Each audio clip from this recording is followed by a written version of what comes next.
na presença do Criador dos céus e da terra. Feche os teus olhos mais uma vez.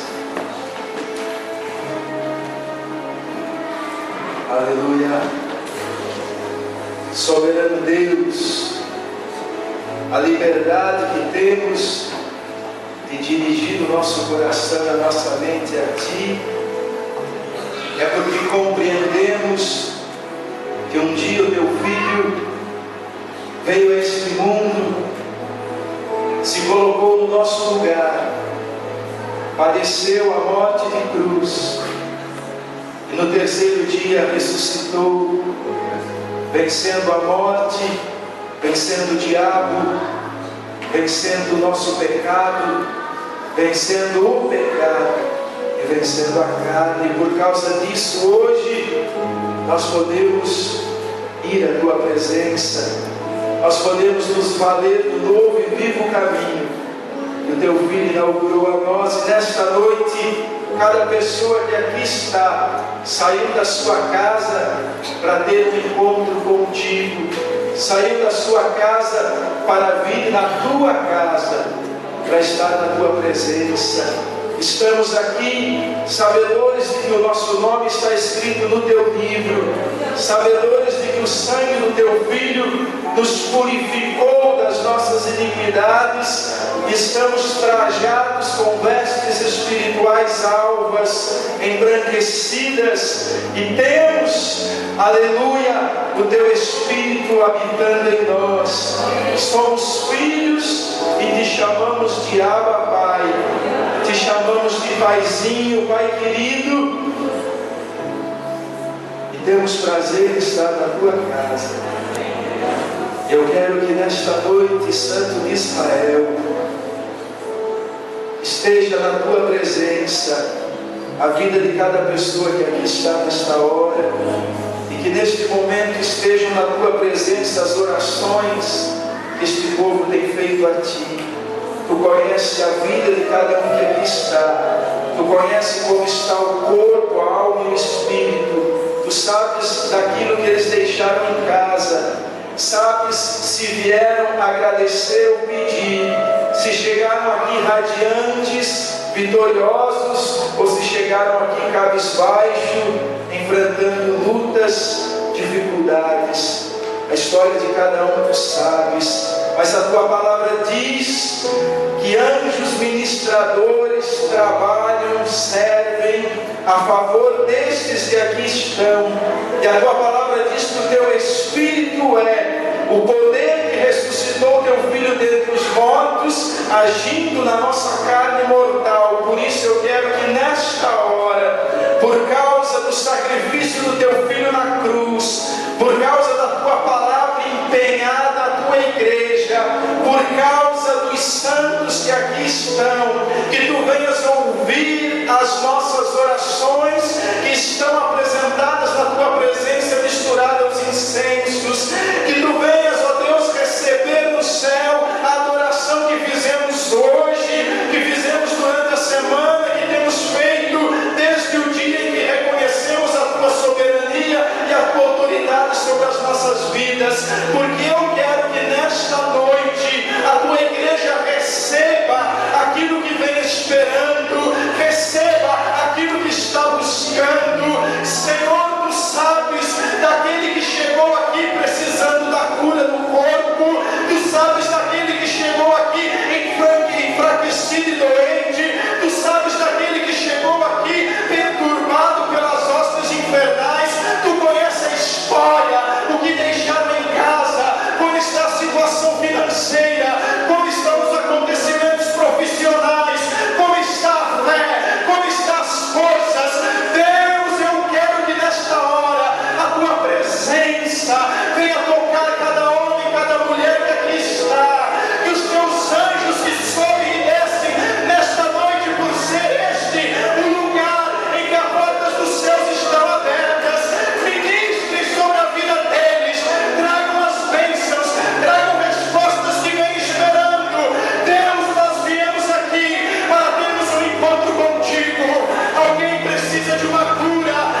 fazer do Espírito Santo. Aleluia. Que espera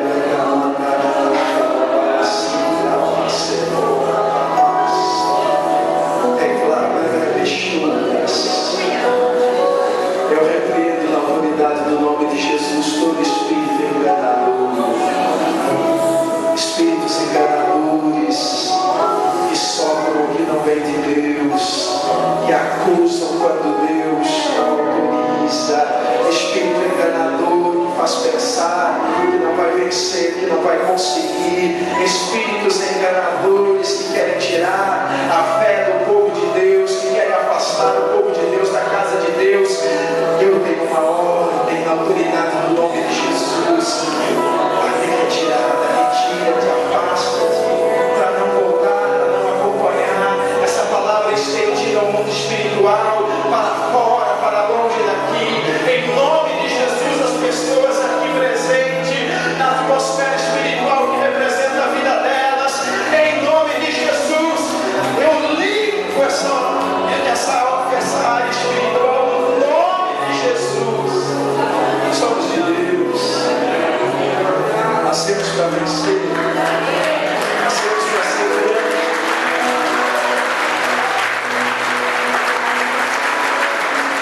Nascemos para viver excelência, vaso de excelência, seja vaso de excelência. Seja vaso de excelência, coma o melhor desta terra. Use da tua autoridade onde pisar a planta do teu pé. Mova o céu pela tua oração. Mova o céu pela tua fé. Seja bem-vindo à casa de Deus. Vamos estarmos aqui, não é? Aleluia. Queridos, esse mês de janeiro, Deus tem falado conosco coisas que podem ser determinadoras do nosso sucesso,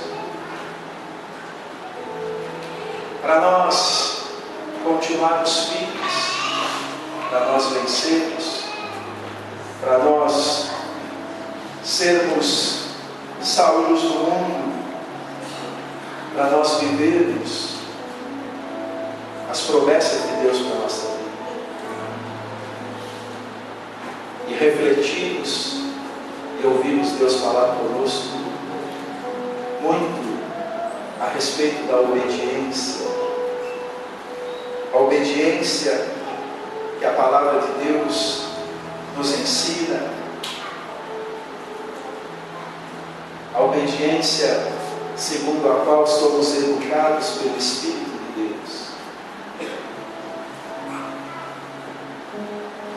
E hoje eu quero conversar com vocês sobre o tema, o assunto mais popular da fé cristã.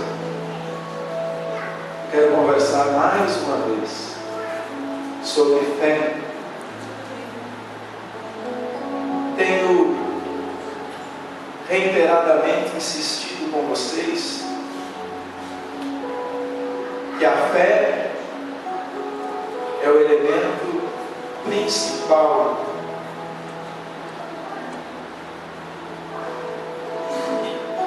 que põe em ação a mão de Deus. Sem fé, nada acontece no reino de Deus. A fé é a coisa mais importante a ser aprendida.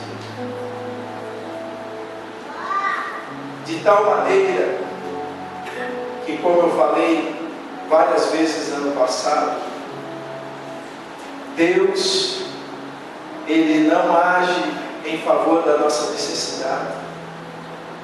Ele não reage à nossa necessidade.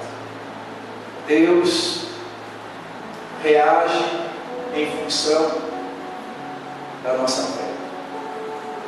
Não é a minha necessidade que mexe o braço de Deus, é a minha fé. Há muitas coisas sem respostas Nós olhamos para o mundo, para a vida das pessoas, e não encontramos respostas para algumas coisas. E o ateu argumenta que se Deus existe, como pode ter tanta fome, como pode ter tanta violência, como pode ter tanta maldade na terra? É exatamente porque Deus não reage à necessidade, Ele reage à fé. É a fé que traz o poder de Deus por sobre a nossa vida. Evidentemente, que na medida em que andamos com Deus, Deus opera coisas na nossa vida antes mesmo de nós crermos. Ele nos presenteia ou nos abençoa muitas vezes por causa da nossa necessidade, mas aí é por causa do grande amor que Ele tem pela vida da gente. Mas tratando-se de eu trazer a realidade de Deus para cima da minha vida, de eu ver sinais de Deus na minha vida, depende da minha fé. A fé é o elemento principal para que eu veja a glória de Deus na minha vida. Sempre eu digo para vocês que fé não é a mesma coisa que pensamento positivo. Mas qual é a diferença entre fé e pensamento positivo? O que diferencia a fé do pensamento positivo? Alguns anos atrás, 2007, 2006, 2007, foi lançado um livro em todo mundo chamado The Secret, O Segredo, uma autora americana ou australiana chamada Rhonda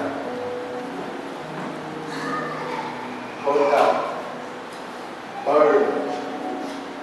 E esse livro é uma versão moderna de uma coisa que a gente ouvia no passado falar, pensamento positivo, nova era, meditação transcendental. E nesse livro ela diz que há um segredo. E qual é o segredo para se viver bem, para se ter sucesso, para crescer na vida? O segredo é a lei da atração. E o que é a lei da atração? É eu pensar, imaginar, ter na minha cabeça apenas as coisas boas. Então, o que diferencia a fé do pensamento positivo? Quinta-feira, nós aprendemos aquele trechinho do Salmo 23, que diz que o meu pastor refrigera a minha alma. Aprendemos que aquilo diz respeito à cura da minha alma. E cura da alma é cura dos meus pensamentos. Meus pensamentos estão ligados diretamente à minha alma. A minha alma condiciona, a minha alma prende os meus pensamentos, a minha alma impede os meus pensamentos. Quando ela é enferma, quando tem dentro dela coisas que limitam a minha vida como ser humano, coisas referentes a mágoas, conceitos que eu tenho sobre a vida negativos. Então, a fé também diz respeito ao pensamento. Mas o que diferencia a fé do pensamento positivo? Eu queria que você abrisse a Bíblia no capítulo mais famoso a respeito da fé. Hebreus capítulo 11.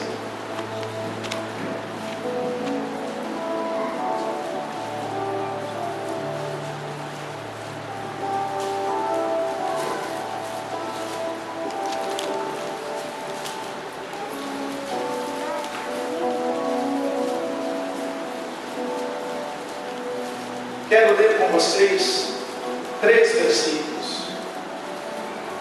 O primeiro deles, versículo 1. Ora, a fé é a certeza de coisas que se esperam, a convicção de fatos que se não veem.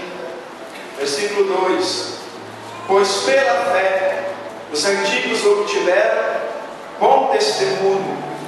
E o versículo 6: de fato, sem fé é impossível agradar a Deus, porque é necessário que aquele que se aproxima de Deus creia que Ele existe e que se torna galardoador dos que o buscam. O que diferencia a fé do pensamento positivo? O que diferencia a fé bíblica do pensamento positivo da Rhonda Burke? Primeira coisa, a fé é uma convicção a respeito da existência de Deus. No âmbito da certeza, no âmbito da convicção de que Deus existe. Porque é necessário que aquele que se aproxima de Deus creia que Ele existe. Então, os meus pensamentos, frutos da minha fé, os meus pensamentos que nascem em mim porque eu creio, porque eu tenho uma alma refrigerada, curada, eles circundam a verdade de que Deus é real, no céu, na terra, na minha vida, portanto, nos meus caminhos. Então, a primeira coisa que diferencia a fé do pensamento positivo é que a fé pressupõe Deus.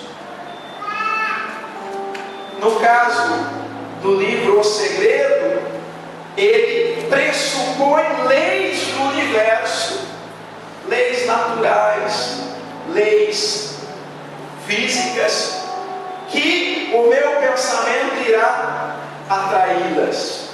A fé pressupõe Deus em poder e grande glória.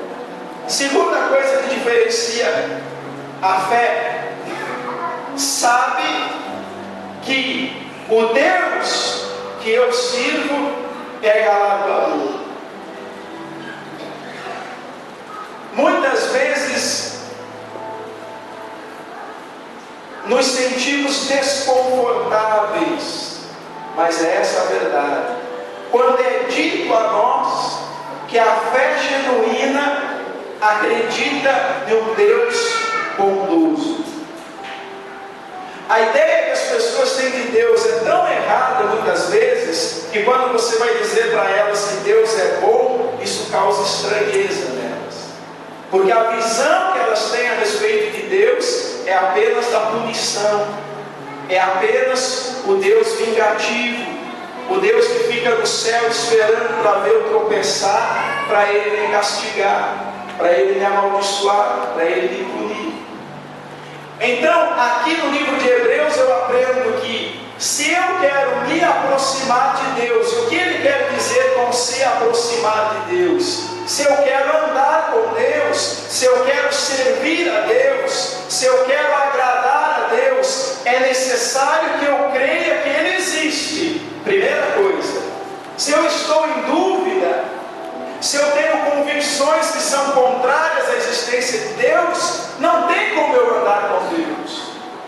Eu não estou em acordo com Ele, eu não estou honrando Ele, eu preciso crer que Ele existe. A segunda coisa que eu preciso saber a respeito de Deus, além de que Ele é real, eu tenho que saber que faz parte do caráter de Deus galardoar, presentear, abençoar aqueles que o buscam, aqueles que andam com Ele.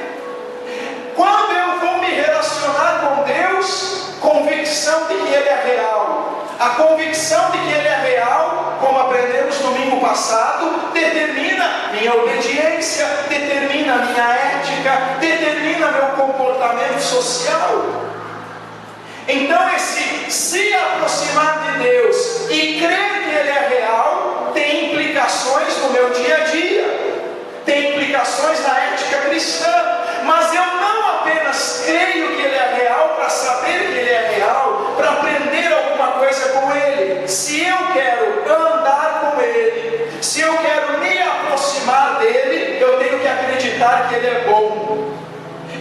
saber que Ele é galardoador, que Ele é presenteador, que Ele dá presente, que Ele abençoa aqueles que o buscam. Então o versículo começa dizendo: de fato, sem fé é impossível agradar a Deus, porque é necessário que aquele que se aproxima, está se aproximando, está buscando, está indo ao encontro. Mas para eu, no meu relacionamento com Deus, agradar a Deus, abrir espaço para Deus na minha vida, eu tenho que estar certo de que Ele tem prazer em abençoar. Ele é galardoador daquele que o busca. Tem convicção de que Deus existe, sabe que Ele é galardoador, e repetindo o que temos aprendido no mês de janeiro, a fé é diferente do pensamento positivo, porque fé implica em obediência. Abra lá em João 3:36.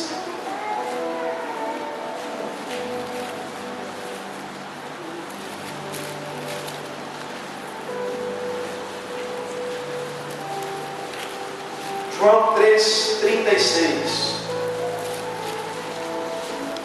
Por isso, quem crê no Filho tem a vida eterna.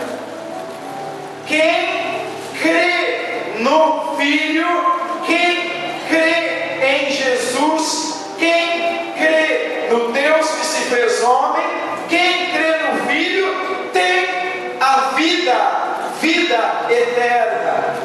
2 ponto e vírgula.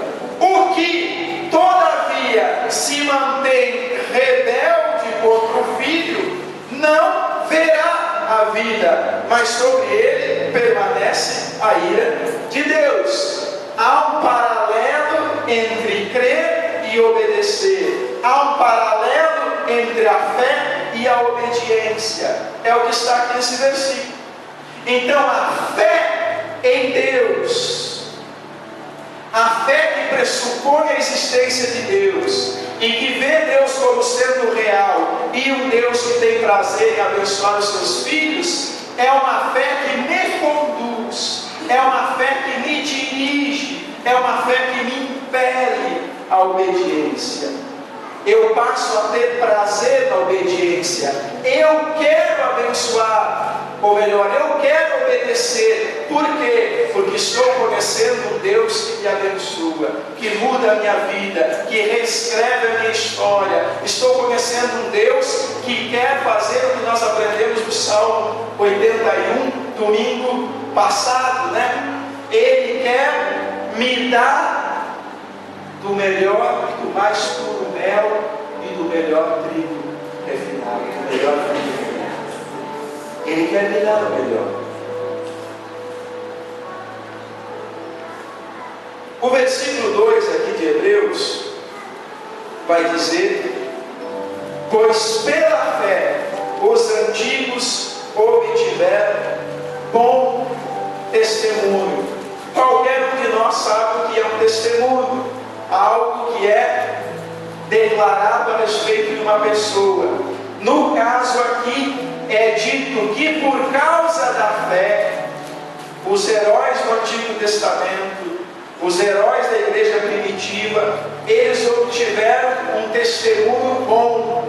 O que significa esse bom testemunho? De quem obtiveram um bom testemunho? Eles obtiveram um bom testemunho da parte de Deus, ou seja, eles alcançaram a aprovação divina.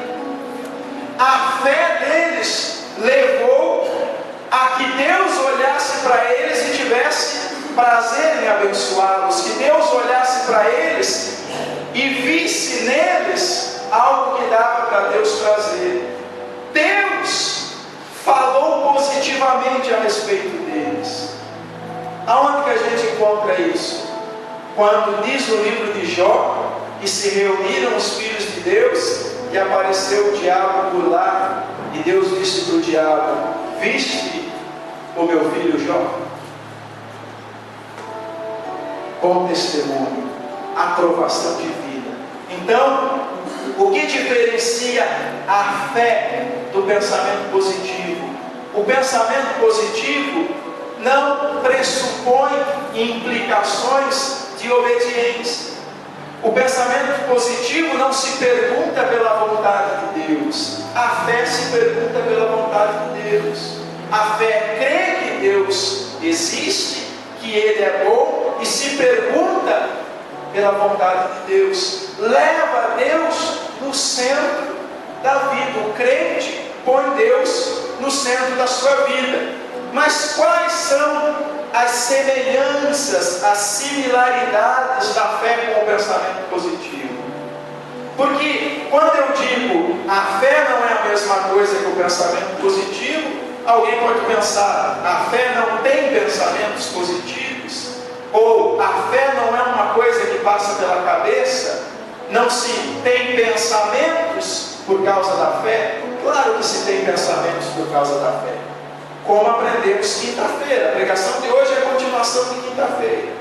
Eu tenho a minha alma curada para eu ser levado a pensar com a mente de Cristo, a pensar os pensamentos de Deus, a ter uma visão de mundo, uma cosmovisão conforme Deus vê o mundo. Que similaridades que há entre a fé e o pensamento positivo? O versículo 1 que nós lemos: ora, a fé é a certeza de coisas que se esperam.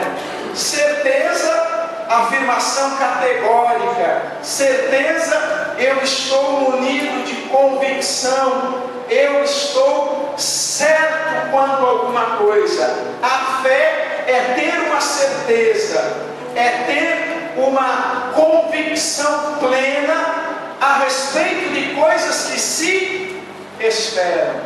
O que é uma coisa que eu espero, senão um pensamento? Se eu estou esperando, é porque ainda não é, faz parte do mundo das ideias. Eu estou esperando para mim, não está comigo, não é meu, é um pensamento. A esperança tem a ver com os pensamentos, e a fé é convicção, a fé é certeza de coisas que eu ainda espero.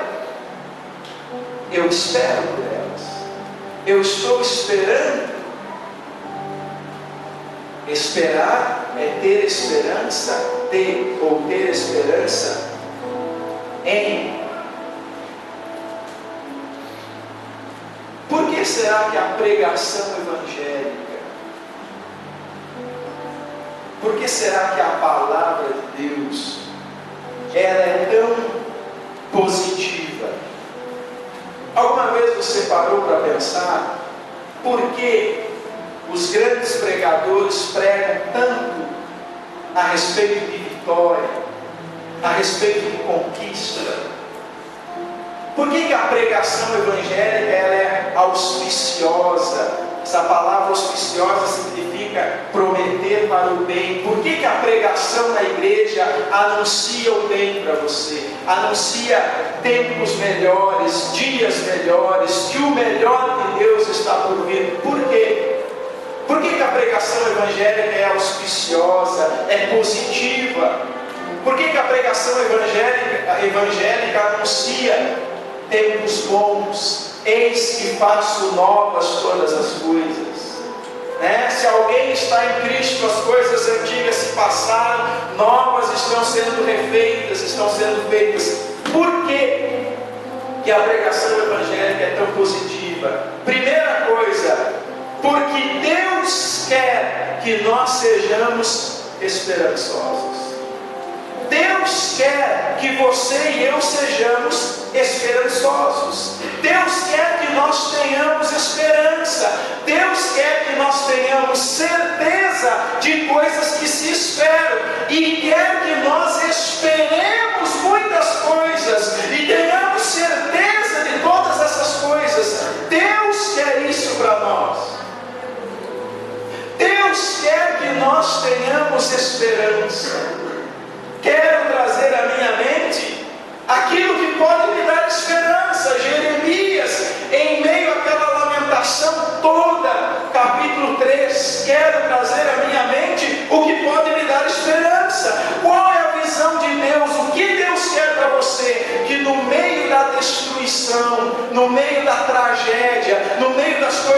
deram certas, no meio da luta, na escuridão, no vale da sombra da morte, eu tenho o quê?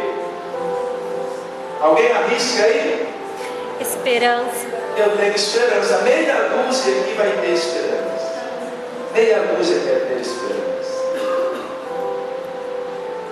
Deus quer que eu tenha esperança. Tem gente que pensa que a vida tem que ficar boa para daí eu crer. A vida tem que ficar mil maravilhas para aí eu evangelizar, né? Olha, quando eu tiver com o carro pago, a casa mobiliada, né? Os filhos formados, aí olha, eu vou sair na rua dizendo que Jesus é bom.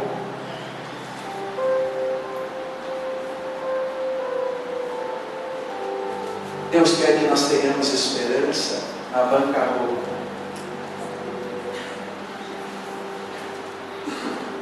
É isso que Deus quer de nós.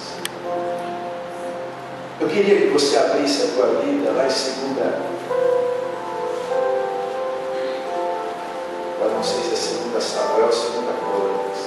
Vamos arriscar 2 Samuel.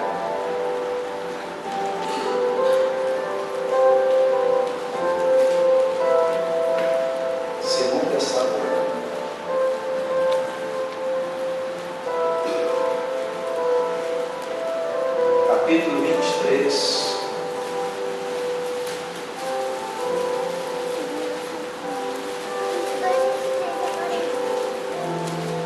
Segunda Samuel 23, versículo 5, a segunda parte, a parte B. 2 Samuel 23, 5. Não me fará ele prosperar toda a minha salvação e toda a minha esperança? Não me fará Deus prosperar. O que é prosperar? Ter final feliz, ter bom sucesso, acontecer de maneira maravilhosa. Não fará Deus prosperar toda a minha esperança. O que é que Deus vai fazer prosperar? A minha esperança. Para Deus fazer alguma coisa ser bem sucedida em mim, prosperar nas minhas mãos, tem que ter esperança. Deus vai fazer prosperar, Deus vai levar a bom termo a minha esperança. Eu tenho que ter esperança. Aqui há similaridade com o tal do pensamento positivo. Eu tenho que pensar positivamente.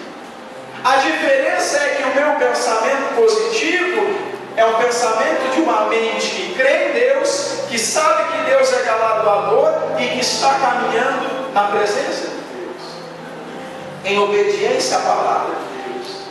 Mas Deus quer que eu tenha esperança. Ele faz prosperar a minha esperança. Por que a esperança é tão importante? Porque a esperança vocês estão carecas de saber, eu creio. A esperança é uma faceta da fé. A fé é um poliedro que um dos seus lados é esperança. Tem um dos lados da fé que é a esperança. Tem um outro aspecto que é a confiança, tem um outro aspecto que é a obediência. A fé é um conjunto. E um dos detalhes da fé, um dos lados, uma das faces da fé, é a esperança. Eu tenho que ter esperança. E ter esperança então é ser positivo. Mas eu sou positivo, eu tenho esperança, por quê? Por quê? Salmo 39, versículo 7.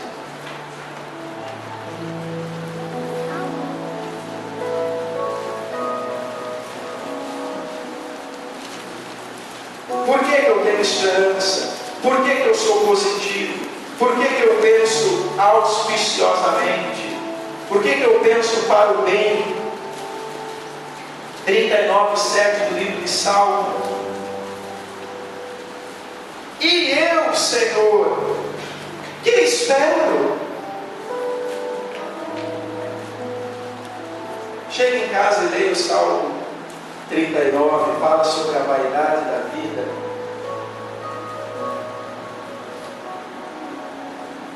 E eu, Senhor, o que eu espero?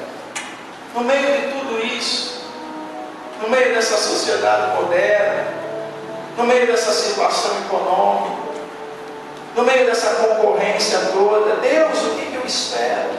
O salmista estava fazendo a pergunta. Tu és a minha esperança. O meu pensamento positivo, a minha esperança, a minha visão positiva das coisas, o meu discurso auspicioso é porque eu tenho Deus, eu ando na presença de Deus, eu conheço que Ele é galardoador, eu conheço que Ele é real.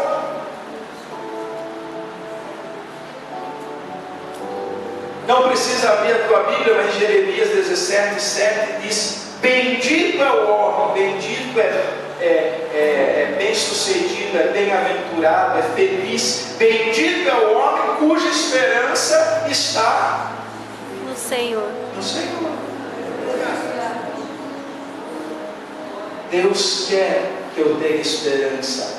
A pregação evangélica, quando eu digo pregação evangélica, não é apenas o que o pastor prega, é o resumo da mensagem bíblica. A pregação evangélica, ela é positiva, ela promete para o bem, ela é formadora de esperança, porque Deus quer que você tenha esperança no teu coração. Por que mais que a pregação evangélica, a mensagem bíblica, é uma mensagem positiva? Porque sem fé é impossível agradar a Deus. É impossível agradar a Deus, é impossível se achegar a Deus, é impossível despertar a atenção de Deus, é impossível ser abençoado, é impossível comer o melhor desta terra, é impossível ser alvo das promessas de Deus se eu não tenho fé. Eu preciso ter fé para agradar a Deus. A fé é tão importante que quando a gente abre o Novo Testamento, a impressão que eu tenho é que se tivesse um rock, um hip rock, não sei o que na época de Jesus ia mandar o Pedro, liga o midi system aí, ia dançar em certas ocasiões, assim como quando ele diz assim: vai-te em paz, a tua fé te salvou. De tão importante que é a fé, e o trabalho de Jesus na terra era para despertar fé. Então quando ele achava um que cria, cara, Jesus queria fazer festa. Eu vejo Jesus dançando. Tem uma história do centurião romano, né, que o centurião chega e diz: olha, mestre, eu tenho um funcionário meu que está doente. Jesus diz: vamos lá. Jesus, naquela expectativa, naquela ansiedade de fazer a obra de Deus, vamos lá. O centurião diz: não, mestre, você não precisa ir lá. Olha, eu também sou um homem que tenho outros homens sob o meu comando. E eu digo para eles: vai e faz aquilo lá, eles vão e fazem. Eu digo: ó, vai em tal lugar, ele pega e vai, basta eu dar uma ordem. Assim também tu, só diz uma palavra e o meu servo será curado. E aí Jesus, nem em Israel eu vi tamanha fé. Eita! A Bíblia diz que Jesus admirou-se. Olha só, Jesus está querendo se admirar, ter esperança, de você deixar de ser o cara que vive lamentando a morte da bezerra, e vive comentando que a economia está mal, e vive comentando que a lavoura não vai dar nada. Deus quer que você seja um cara tem esperança, porque sem fé é impossível agradar a Deus, e a fé tem tudo a ver com a esperança. Seja feita conforme a tua fé. A fé é o elemento que desenvolve o agir de Deus na nossa vida, desencadeia a bênção de Deus na nossa vida. Então, eu preciso ter fé. Porque eu tenho fé, eu olho para frente em outras cores. Eu olho o presente com outras cores.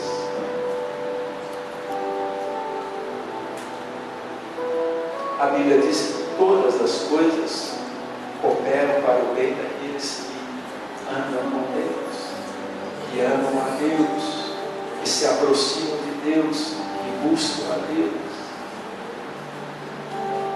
Então, se eu tenho fé, eu olho para o presente com outros olhos. Por que eu estou ensinando isso para você? Nós desonramos demais Deus.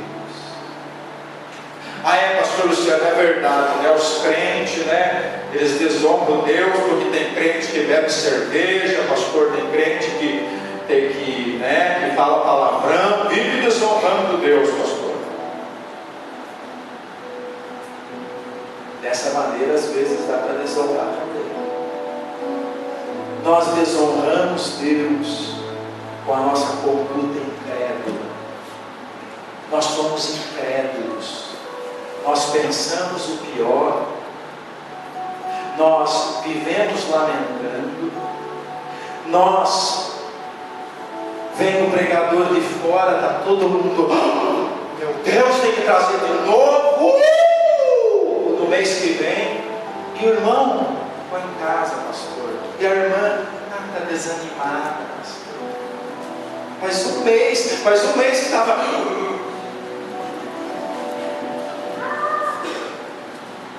Está precisando de alma curada. Está precisando pensar conforme Deus pensa. Está precisando ter esperança. Está precisando ter fé. Está precisando estar convicto de coisas que se esperam.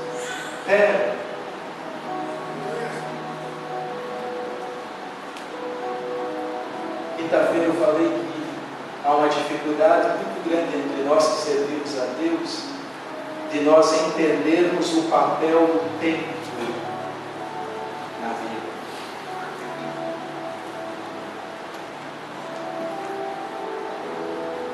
Deus trabalha com o tempo. Deus usa o tempo para provar. Eu tenho que entender isso. Eu só consigo entender que há tempo para todas as coisas. Eu só consigo tomar decisões corretas na hora certa se eu tenho fé. Se eu sei que não acontece com as minhas mãos, Deus é que está no comando da obra das minhas mãos. Para finalizar, o que é a palavra? Se fala tanto no meio evangélico, somos uma igreja da palavra. Pregamos a palavra. O que é a palavra? O que é a palavra que você ouve todo culto, que você lê todo dia, que você liga a tua televisão, que você tem acesso a ela hoje, você liga o CD do teu carro, você tem acesso a ela? O que é a palavra? A palavra, dá para a gente pegar ela? Dá para pegar a palavra de Deus? Dá para ver a palavra de Deus? Não dá. A palavra é abstrata. A palavra é invisível. A palavra não é material. A palavra é abstrata. Agora, aqui diz que a fé é convicção de fatos que se não veem. Mas o que é um fato? Fato é uma realidade.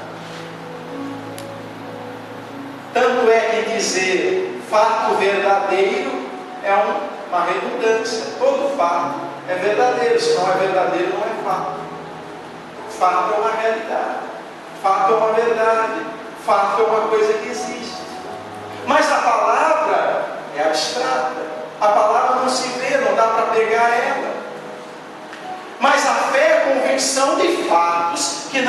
bem, se eu não vejo é porque ainda não existe, porque ainda não está comigo, ainda não está nas minhas mãos. Então a palavra que é abstrata, como é que a palavra que é abstrata vem para a minha vida? Como que ela vai se materializar na minha vida? O que faz com que a palavra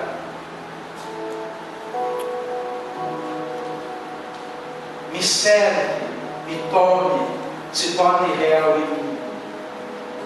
A fé apreende, a fé chama, a fé atrai aquela palavra. A palavra é o poder de Deus em linguagem. A palavra é o poder de Deus dado a conhecer. O poder de Deus é mostrado para nós pela palavra. A palavra mostra o poder de Deus, me faz entender o que Deus pode fazer, o que Deus tem, o que eu tenho direito, o que pode acontecer na minha vida. Ela é liberada sobre a minha vida. A fé absorve.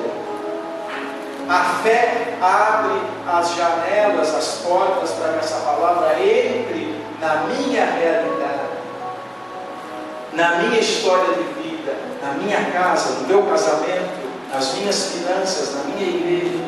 É a fé. E a fé é certeza de coisas que não se veem, porque a palavra anuncia uma coisa que eu não vejo. A palavra trata de coisas que não estão na minha mão.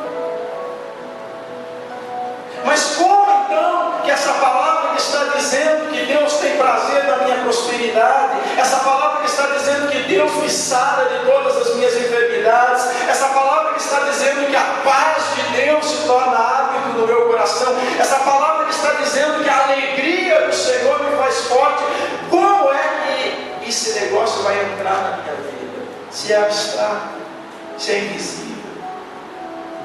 É a fé. A fé é o mecanismo que traz a palavra para a minha realidade de vida.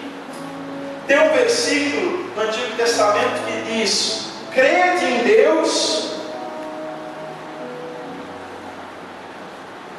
Deixa eu abrir rapidão. 2 Crônicas 20. O Gil, crede em Deus.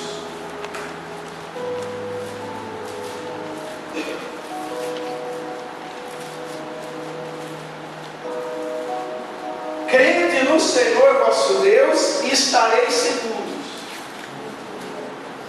Porque aquele que se aproxima de Deus é necessário que creia. Crede no Senhor vosso Deus e estareis seguros.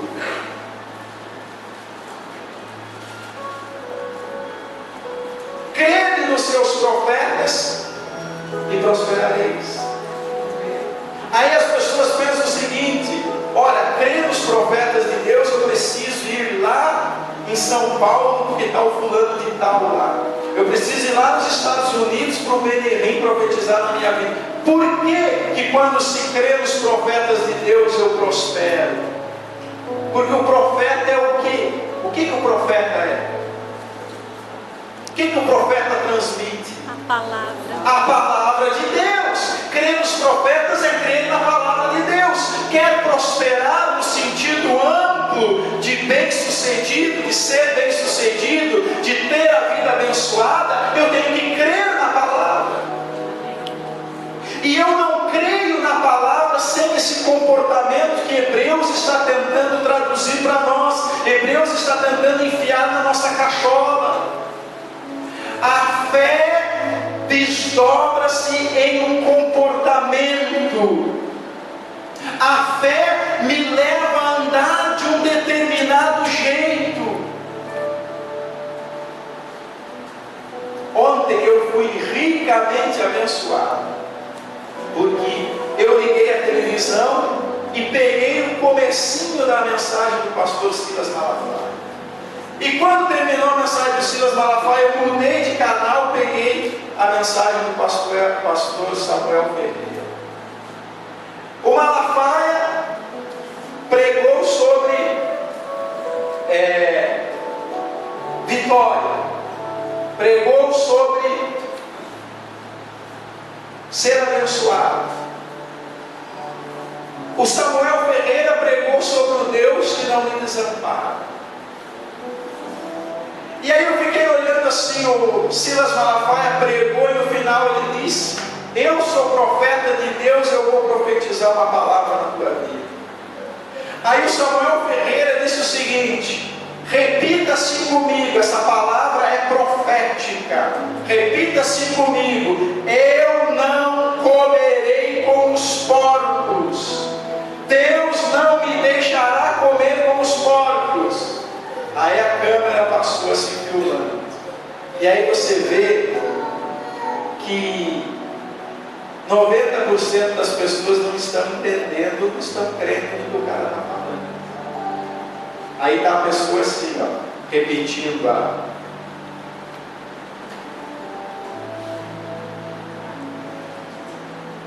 Deus não me fará comer como os porcos.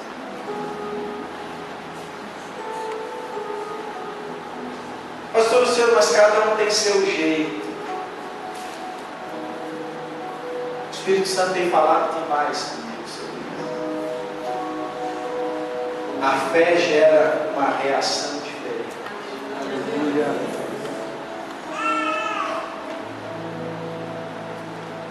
Não existe lugar na Bíblia em que Deus aprovou alguém andando cabisbaixo. E aí tem um texto na Bíblia que os camaradas querem usar para fazer apologia à depressão. É um texto em que o Elias está deprimido. E é verdade, ali mostra que até um homem de Deus pode estar num momento de depressão.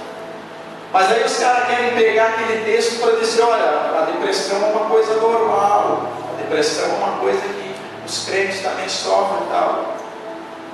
E aí, para você ver que não existe lugar na Bíblia que Deus aprova ou está lamuriando,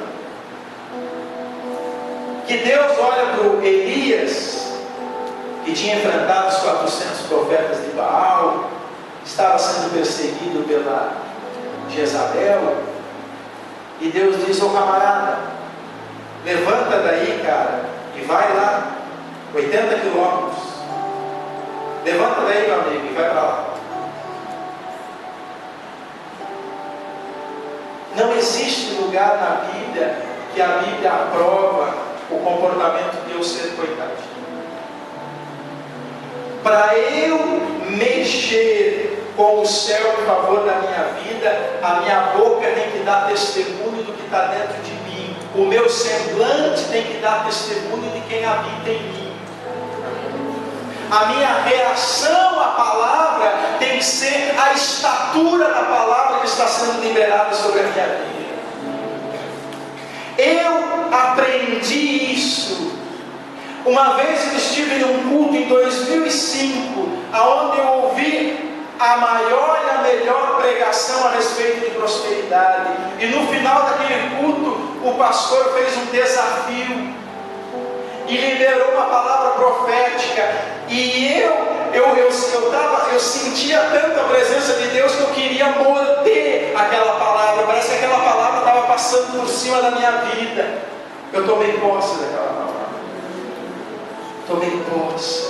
Eu criei naquilo. Eu fiquei repetindo aquela palavra por meses, anos, e até hoje, de tempos em tempos, quando lá em casa se dá testemunho de alguma bênção financeira, eu digo: é a riqueza dos mares vindo para mim, porque aquela palavra que foi liberada sobre a minha vida lá em 2005.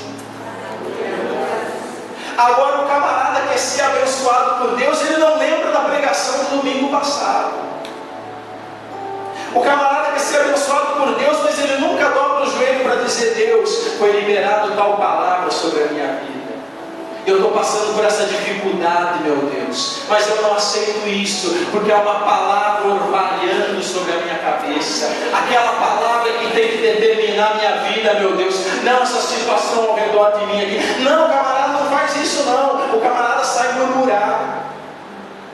O camarada sai nos ímpios, vê o que o ímpio diz a respeito da situação.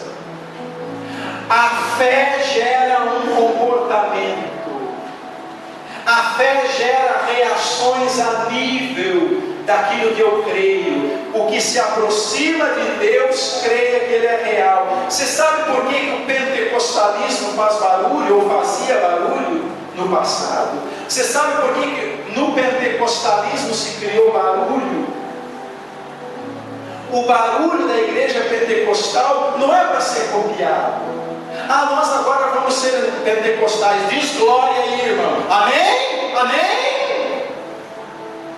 Isso não é pentecostalismo. O barulho que nasceu com o movimento pentecostal era uma reação à fé que eles tinham. Porque eles acreditavam que eles não estavam num culto vendo o pastor, não. Eles estavam num culto onde Deus estava. Por isso que tinha glória, tinha aleluia. O cara pulava, o cara dançava. Receba aí, irmão, essa palavra. O cara saía do banco, saía voando. Porque é a palavra de Deus que eu estou recebendo. É por isso que o pentecostalismo fazia barulho. É por isso que os caras oravam alto. Porque o pastor dizia: você está na presença de Deus, meu amigo. Eu estou na presença. É na presença de Deus que eu estou. Ou é hoje que eu resolvo o problema. Eu estou na presença de Deus, pô. O que está acontecendo aí, meu? O pastor errou no português. Está fazendo o que dentro da igreja? Está na presença de quem dentro da igreja? Fé gera um comportamento. Se eu tenho fé, muda o meu comportamento. Não precisa ninguém me ensinar. Não precisa ninguém ir lá na minha casa fazer estudo bíblico comigo. A fé desperta um comportamento. A fé implica numa mudança de vida. É a fé que está fazendo essa mudança de vida. Ninguém está me vigiando. Lá tem um irmão me vigiando, talvez eu não vou. Não. É a fé, cara. A fé faz eu discernir. Não, isso daqui não é para mim. Isso daqui eu não quero. Eu estou com Deus. É Deus para mim.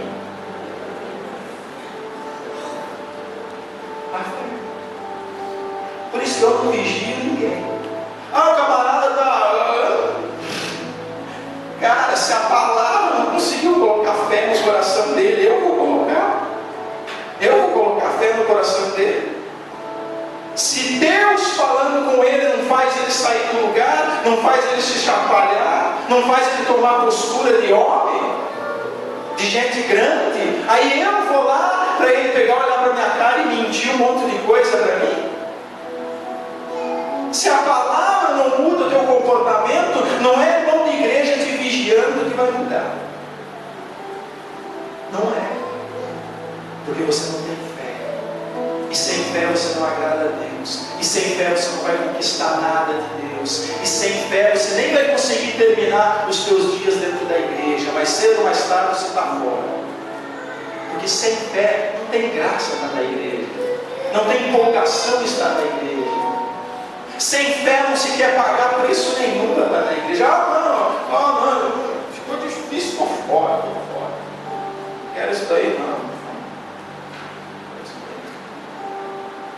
Fé gera um comportamento. Amém? Amém. Se coloca de pé, por favor.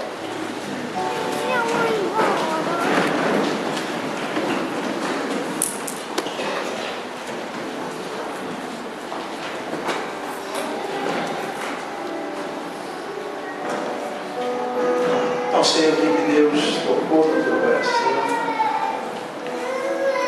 Não sei de que maneira que essa palavra pode fazer diferença na tua vida hoje, como você está, o que você está passando, por onde você está andando. Agora, uma coisa eu tenho certeza, que Deus falou com você. Senão eu não estava aqui em cima. Mas não é para Deus falar com você, você sair daqui 2 anos você ouvir uma pregação parecida, se lembrar que você já ouviu, isso daí eu já ouvi. A fé me desafia a dar passos, a fé me desafia a ter um comportamento diferenciado, a fé me desafia a olhar a vida diferente. Eu tenho que olhar a vida diferente, eu tenho que olhar para o meu trabalho, para a minha profissão, eu tenho que olhar para o meu cansaço de uma maneira diferente, eu tenho que olhar para as minhas deficiências de uma maneira diferente, eu tenho que olhar até para os meus erros de uma maneira diferente, porque agora eu tenho fé, agora eu estou me aproximando de